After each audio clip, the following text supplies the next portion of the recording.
Quebecers go to the polls on April 7th, and interestingly enough, the media has been asking what Kahnawà thinks about the election and the possibility of a referendum if the Parti Quebecois wins.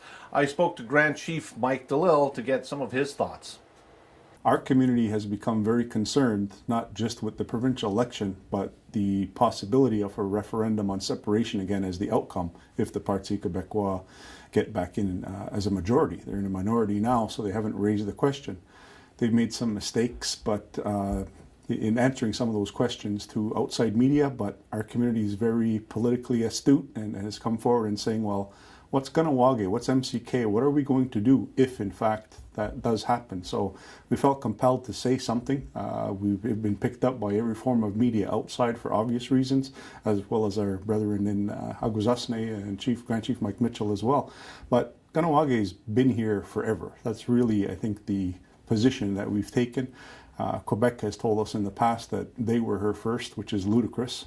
And if they are successful and do hold a referendum and it is a positive, there's a lot of ifs there, and there's a joke behind that, but I won't say it publicly, then they would have to contend with not only Kahnawà, but First Nations across Quebec. AFNQL Regional Chief Ghislain Picard has made the statement that all of these, the majority of, if not 75% of the territory they consider Quebec is unceded First Nations territory, just like Kahnawà, just like Seigneurie, just like all of the other grievances. We've signed statements in the past of mutual respect and understanding.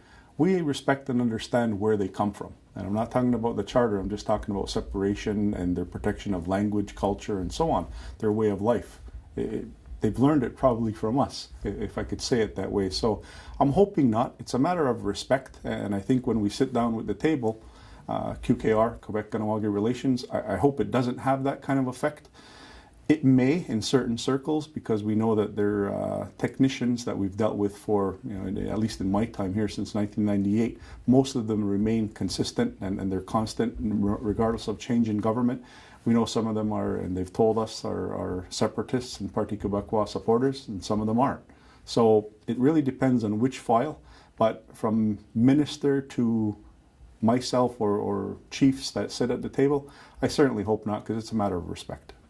People have actually, and many people have expressed almost a need to vote. What's MCK saying about that? Well, we respect the individuals. Everybody has their right, and it just goes to show, as you said, how upset some people are.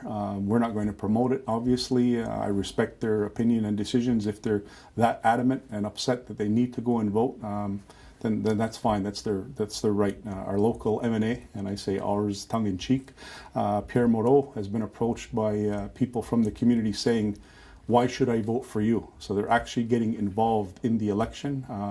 He's asked me, my opinion, and I've just stated it. We normally don't cross over into the vote to participate. We obviously have relationships with provincial and or federal governments, but don't participate. In this case, people are that upset, so I guess more power to them at this point.